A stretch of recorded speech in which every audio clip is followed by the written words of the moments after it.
Just want to let you lot know that if you're watching this clip on the Fozcast YouTube channel, the full episode is now available to watch exclusively on Spotify, and it's free. Come on. I want to talk about your partnership with Eidur Johnson. Yeah. Is this how it goes in football sometimes as a striker? Sometimes you just find that strike partner, that player that just ticks. It works. We first of all, we signed the same day, the same year. Yeah. We signed for the club.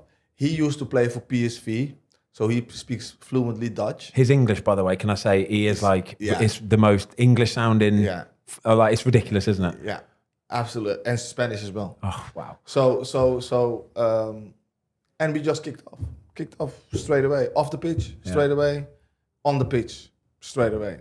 He's the most underrated Chelsea player of all time. Yeah, might be. He is so technically good, understanding of the game, and know what to do and be in the right positions and stuff. People have never given him that credit. Would you say he was not the best player you played with, but in terms of strike partnerships, would that be up? The best, by far. Yeah? Yeah, by far. Wow. But the combinations that... One season, I think we scored 55 goals or something together. And I think we set each other up, 35 times or whatsoever, together. We just knew where each of where we were going to be. Yeah.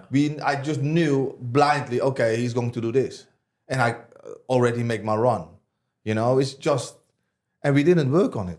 Just natural. We didn't work on it. It was just really natural. Oh my. You know, and on top of that, we were always so happy when one of us scored. Yeah. You know, for each other.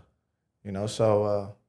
Yeah, he was very good. Still in contact with him. Really, yeah. Still speak a lot to him. I actually have a missed call from him, and I need to. Oh, nice. Sorry, Eidur. Couple of days ago, I need to give him a shout. He's going to hammer me, but yeah, it's just what it is, isn't it? So at that time, there was a young John Terry breaking into the team. Yeah. And Frank Lampard had moved. He was already established at West Ham, but had come to Chelsea. When you go into Chelsea and you see a young John Terry and Frank Lampard, how quickly did you know how good they were, or what they were going to become? Well, John Terry, I didn't know. When I signed, I didn't know John Terry. He was one of the young boys, but I was quickly to know him because in my first training, he whacked me. He properly whacked me. He did not give a fuss. He didn't care.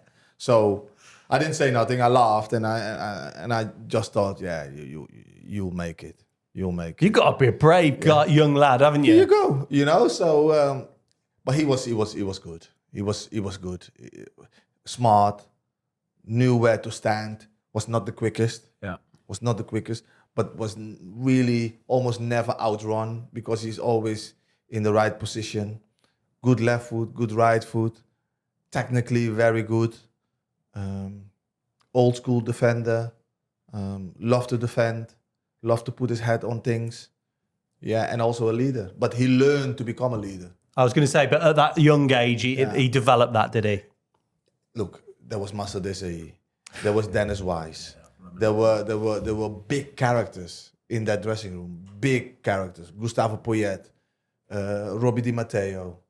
You know, big, really big men, big egos, and I think, you know, to be around that, you have to pick up a lot of things, and he did.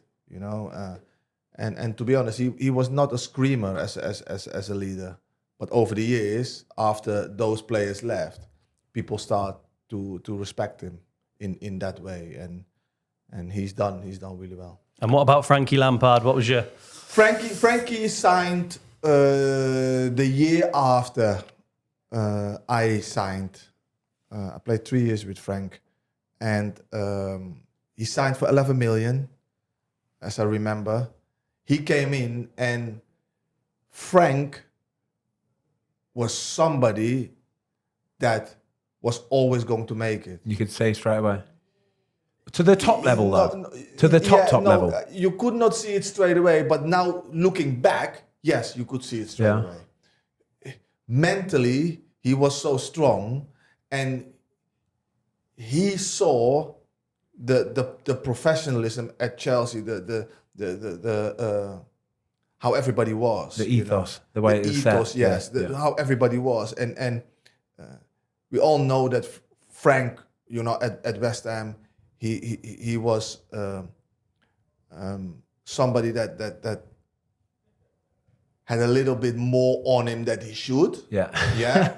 He could play, and then when he came to Chelsea, himself, he changed that. And himself worked so hard on himself because he believed in himself. Obviously, we all believed in himself, but he went to go and do. Nobody needed to push him. So he worked so hard on himself and became what he is. An absolutely magnificent football player who scored more than strikers. Ridiculous. And he'll never be beaten. Never be beaten. But people don't give him enough credit of his assists as well, because he had lots of assists.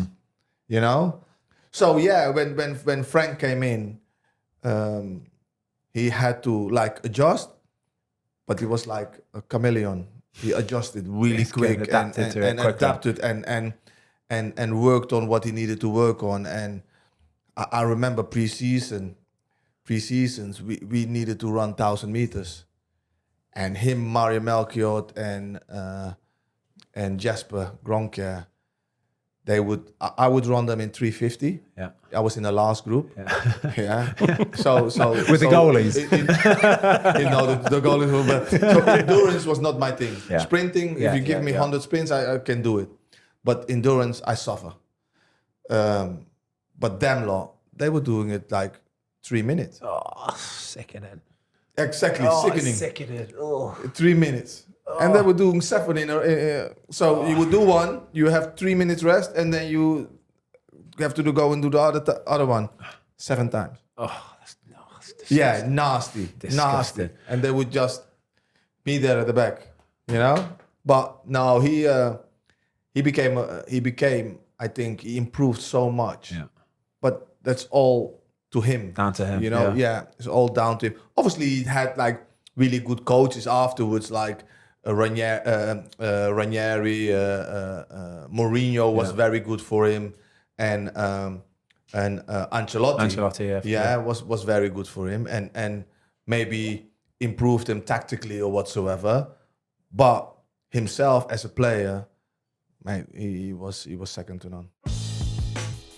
Thanks everybody for watching. We hope you enjoyed this clip of the Fozcast. If you would like to watch the full episode, it is now available exclusively on Spotify for free.